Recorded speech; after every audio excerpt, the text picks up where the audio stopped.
Well, good afternoon, everyone. My name is Jacob Fry. I'm the mayor of Minneapolis, and I remember standing here about 5 months ago as we were talking about what ultimately to do with these vacant spaces throughout our city, and specifically over here right near Loring Park.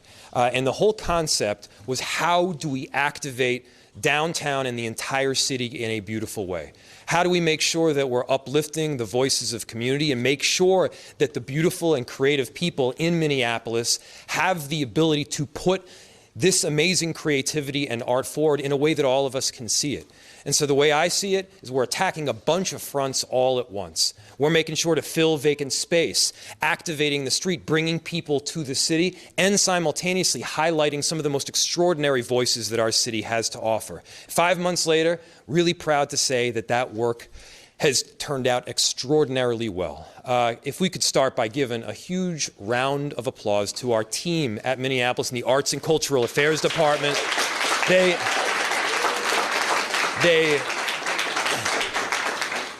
They ran a process.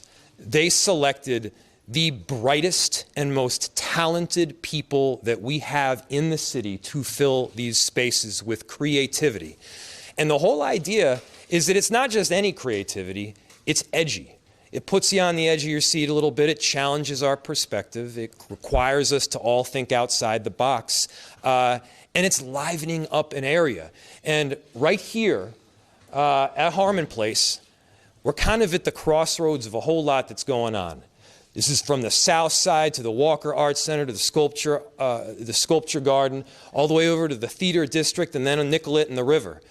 This is an intersection as we head towards downtown Minneapolis, and it's an intersection that really deserves to be highlighted. As a historic neighborhood here, as the place where, pride has happened for generations, we wanted to make sure that this was a place where people from 1,000 different backgrounds and perspectives were able to come together, have conversations, see beautiful art, and see an extraordinarily activated space. And I'm so proud to say that with the exceptional talent that is behind me and in this room, we're going to be able to do that. And so this is the part that I think we're excited to announce. It's the awardees. It's the awardees. It is the people that are going to be activating Minneapolis and bringing it back in fine form. And before I read them off, I want to say one more thing. Artists have a long history of challenging perspectives, of incentivizing economic development. And what we've seen historically is that when an artist comes in, they rejuvenate a neighborhood. But then what happens? The values go up, the rents get jacked through the roof along with those values, and the people that made these neighborhoods wonderful to begin with get displaced from them. So this whole idea here is that we're able to keep people. We're able to retain and highlight art. And we're able to highlight that which sets us and our city apart, which is these amazing people. And so, without further ado, the extraordinary awardees are, in no particular order, Twin Cities Pride at 1201 Harmon Place. Give them a huge round of applause.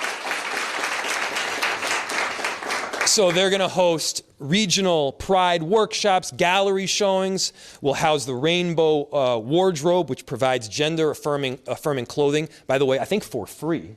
Am I right? You can come by here. You can get some really cool clothes for free.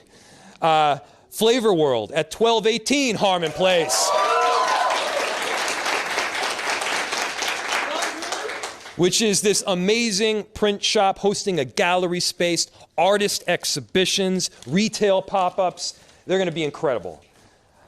Black Business Enterprise at 1128 Harmon Place.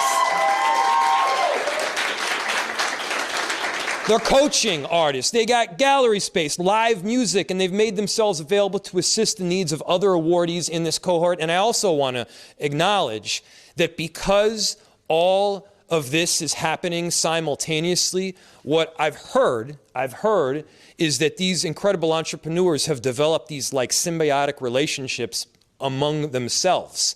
And so finding out a way to work together so that 2 + 2 actually equals like 5. They're doing it. They're the ones that are responsible for this greatness, and they're the ones that deserve the credit. Next up, Blackbird Revolt at 1128 Harmon Place. a place to hold discussions about social justice topics, also going to be showcasing community-driven art projects and pop-up galleries, making sure that people are having difficult conversations and necessary ones. And then finally, Skin Tones at 1227 Hennepin Avenue. The hippest, the coolest thing around, a lifestyle fashion and design brand. They will spotlight emerging and underrepresented artists and will hold workshops. And so I just applaud their work because they're going to be revitalizing this space. People are going to be coming to check out this area, which was already cool. They're making it way cooler.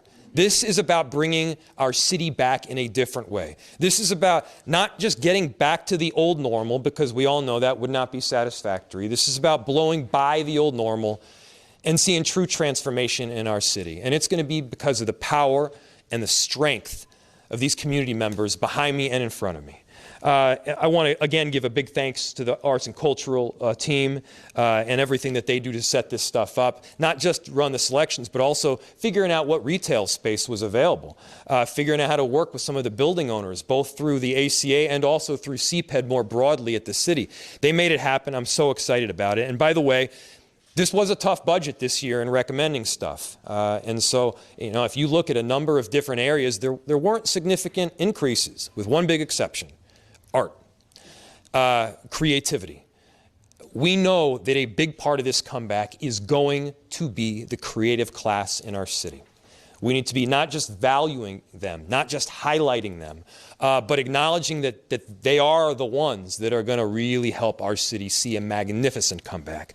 And so I'm just so thankful to all of them. My 2025 recommended budget includes this work. We want it to continue. In fact, we kind of want to expand on it also.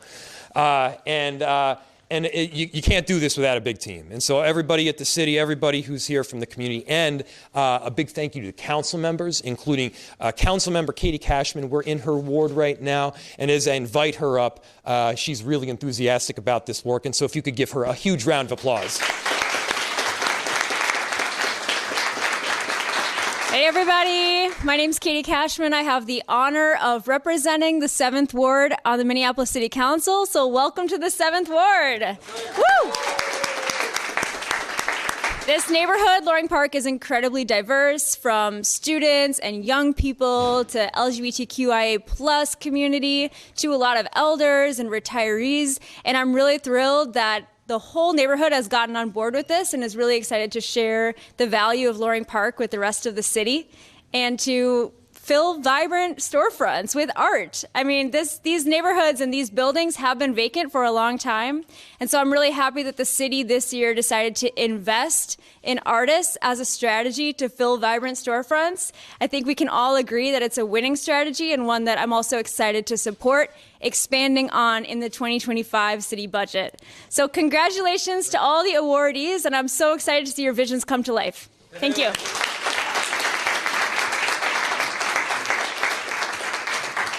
Welcome, everyone. I'm Nancy Corsa. I'm the founder of Black Business Enterprises, and I'm so happy. Oh, that's what I'm talking about.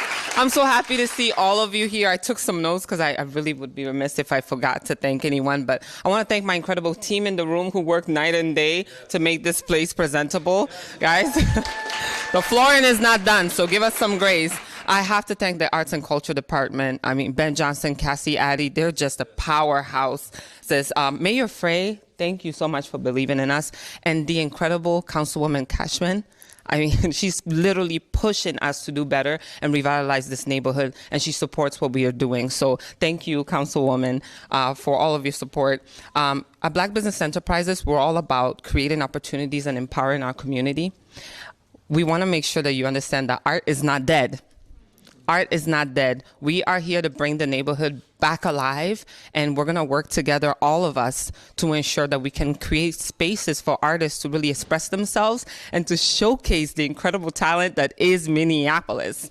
Okay, so I am so honored and grateful to have this space to be able to continue to create, whether it's through events, concerts, whatever it is. I'm just grateful for this opportunity. So thank you all for coming together to celebrate us. We hope we make you all proud, and we can't wait to see you at future events. Thank you.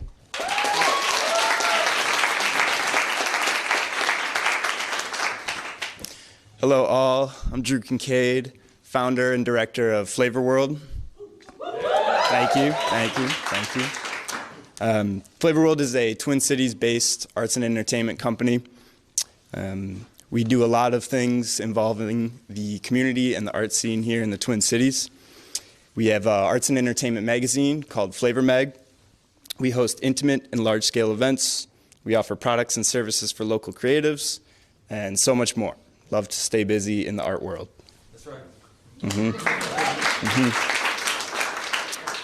Flavor World is run by a collective of local artists, all driven by the same mission to empower and inspire creativity and to leave the world more creative than we found it. We will be building out what was the Fast Print space just right around the corner on Harmon Place. It will feature a gallery space showcasing the work of local artists. We'll host events there for creatives, including networking events, workshops, gallery openings, and art parties. We'll have pop-up shops there supporting local artists and showcasing Flavor World's very own products. And we will continue the print shop legacy left behind by Fast Print by running our screen printing business, Flavor World Prints, out of the location.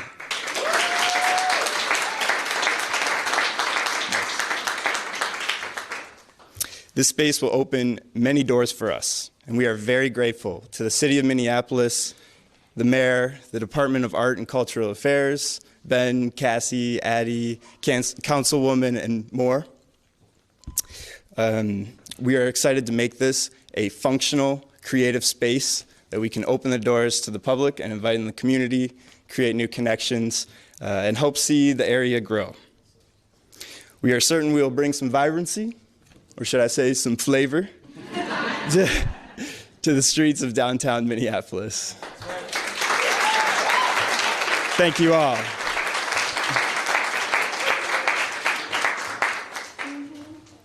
Hello, everyone. Thank you so much for coming and celebrating us and the amazing stuff that we have done. I mean, the application process alone. But I want to first thank the city. I want to thank the arts and culture team for believing in us, for making a way for us to fulfill our dreams. So my name is Dr. Teresa Moses. I am the owner, co-founder, and creative director of Blackbird Revolt. We are an abolitionist design studio, and we're going to be right across the hall, revitalizing downtown. What that includes is us working together to intersect design, animation, video, photography with Black liberation, with abolition, with justice, with the things that we find are important, lifting up our voices and our narratives. And before I get off of the mic, I want to thank my amazing team. I did not do this application on my own, and so I want to thank Janelle, our business manager. I want to thank our co-founder, Jordan. I want to thank our designer, Mayumi and Miska, and our fabricator, Kelsey. So thank y'all so much. Love y'all. Appreciate y'all.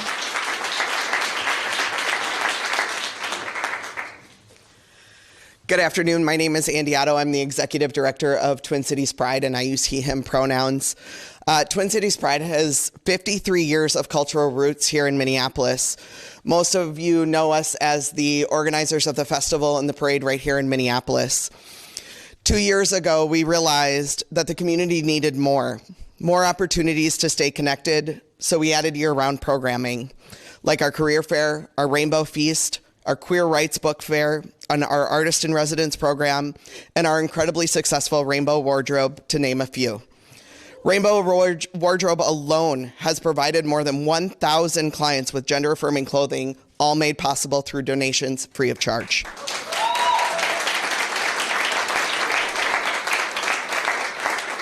When the Vibrant Storefront project was announced, I saw an opportunity to deepen our roots. That's why today, Twin Cities Pride is excited to announce our new Pride Cultural Arts Center, or PCAC. It will be located right around the corner at 1201 Harmon Place, just a block up from the historic Loring Park. The PCA is an exciting next step in fulfilling our mission to empower all LGBTQ people to live their most authentic life by creating a physical location and a cultural hub for the community, connection, and growth. The PCAC will serve as a dynamic platform for expression, education, and support. We've been able to serve even more Rainbow Wardrobe clients, host art classes, have a dedicated gallery space, and offer cultural education, support groups, and more. It will be a safe, welcoming, and vibrant environment where community members and our allies can celebrate arts and culture. This space will help foster new connections within our community and provide valuable resources that promote empowerment and well-being. I want to thank the mayor, councilwoman, the Minneapolis Arts and Cultural Affairs Department, and those tasked in deciding who would accept the first round of the Vibrant Storefront project. I am so incredibly honored to be standing with this group behind me. They are absolutely incredible people. We're grateful for your support and the amazing LGBTQ community here in Minnesota, and that your belief in us at Twin Cities Pride.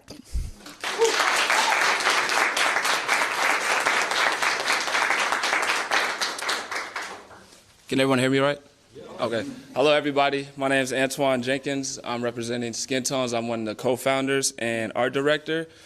First and foremost, I would like to say thank you to everyone that helped us out here, from the Art Council to the mayor, to you guys even showing up to even care about such a movement like this for not only artists that look like me, but other people that are, aspiring to be like us. So, to start off, like I said, first and foremost, I'd like to say thank you to all of you guys for showing up and giving us the opportunity for this to happen and to have a space that we can call home for the next 2 years. It just warms our heart, because it's just like taking it back to all of us, even my team, to being like kids back when we were, wanted to dream to be athletes and not necessarily having a vision to understand what it's like to be a successful artist of any sort. So to have this opportunity is just very monumental, and it really warms our heart. Leading into our next thing, basically, we would also like to communicate that, with the space, the vision for the space, we aim to invite a lot of creatives for not only just for creating for their brand, but just to open their eyes, and like I said earlier, to understand that, being a creative isn't just painting murals, it's business involved too. So we want to elevate the idea of, business and creative all together. And with that being said, we're very excited to leverage our relationships that we've created on our path and our journey to create impact for the next generation of athletes and, creators of their own. And so, like I said, I'll leave it up for a mystery. If you guys don't know, our brand's very mysterious. And so it's going to be a movie. So what we're doing at this space is going to be a movie, and we're very thankful. So I appreciate everyone that's here.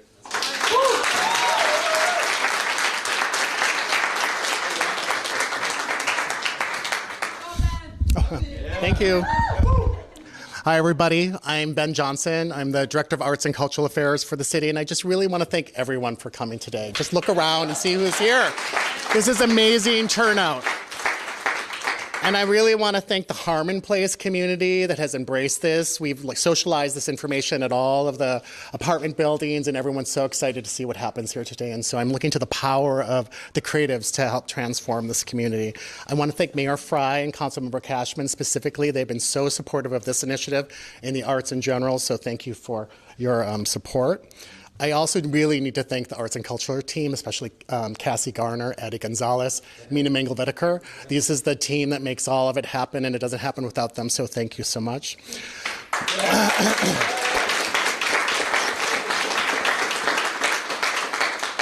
I also want to acknowledge the CPED department and Eric Hansen, who's here, and he has been a great colleague as well to make this specific program happen, so thank you.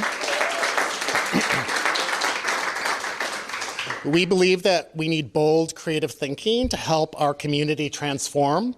And by directly investing in those creative entrepreneurs and innovators, we inspire even more creativity, innovation, and community development. We also believe art can both address issues in the community and nurture community. And we often think about how when artists lead, community follows. This was this is an exciting re-envisioning of the district, a new culture cluster of community and connectivity, and a gateway from South Minneapolis through the Walker and Loring Park into downtown.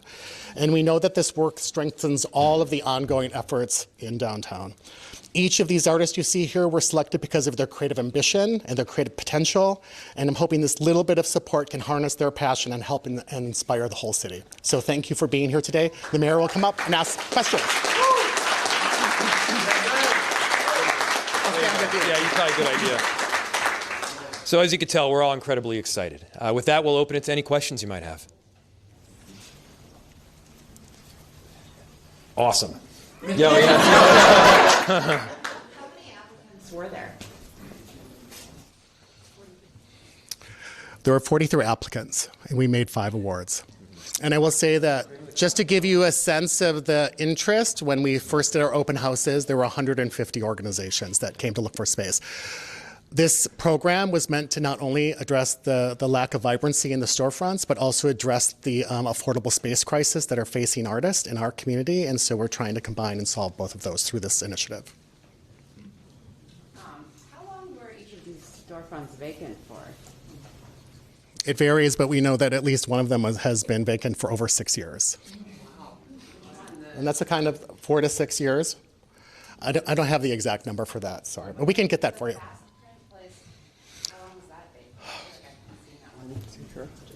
You know, that one has been closed for a while. So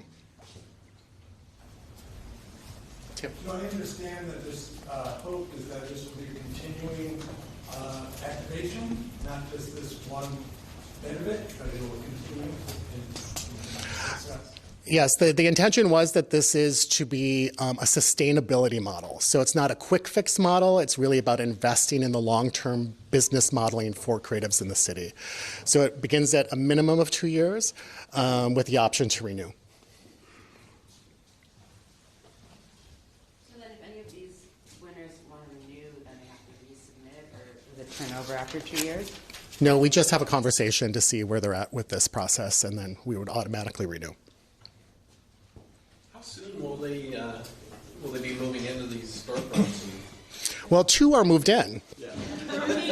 They're moved in here and next door. Blackbird Revolt is next door. Black Business Enterprises here. And then everybody will be in the next month or so. I have a question. What is the next round that the city will accept for applications in 2025? The next round will be available as soon as the next budgetary approval process happens and we see what the funding is, and then we'll start that process again. So in the 25-26 biennium. I have a question. How long is the application process? Because all of them spoke about it. We don't deny that there's a lift for people to go through the process, but this is a big investment in them, and there needs to be a little bit of investment in the process, and we tried to take as much labor of that process away as possible. So we're glad to say that we've gotten to this point, and everything looks like it's moving forward. Will there be any programming with the cohort? That is the intention, and so at a minimum, each of these groups have to do a quarterly event, but most of them express that they're going to be doing ongoing, weekly, monthly, ongoing programming. And so there is already the discussion how they will all work together to host, you know, whole activations in the neighborhood, either once a month every Friday, or big street parties, or gallery crawls, and so that is the intention, is for them to all collaborate. At least I hope that they do. Yeah. Okay. I mean, and that was, again, just really quickly, that was purposeful. So one of the things about the art scene in Minneapolis is that it's so spread out that you have to drive your car to one spot. We were intentionally creating a new culture cluster for our city in a part of downtown that's been underimagined. So this is what the intention was to bring the community together and then their communities together. So is it walkable from space to Yep. space? Everything is within 1 or 2 blocks from here. Is it fully funded by the city, or do you have foundations and other corporations? At the moment, it's fully funded by the city. But if others want to step up. Yeah. I have another question. So when the next round comes around, how do you get started? So we do an announcement on our website, and we also do a lot of what's called purposeful invitation or purposeful inclusion, where we reach out as we meet people to tell them about the process. So on one hand, it's promoted to everybody, and then we just want to make sure that our reach is full and rich. The point person for all of this is Cassie Garner. So you want to, so if anybody has any questions, touch base with Cassie. It's really a relationship. It's not transactional in that sense. We have partnerships with each of these buildings and partnerships with each of the applicants. We need to make sure everyone is successful. The buildings, the artists, and then the community. I don't have a question, I have a comment. Thank you guys for doing this. It's amazing. Thank you so much. Thank you, everybody.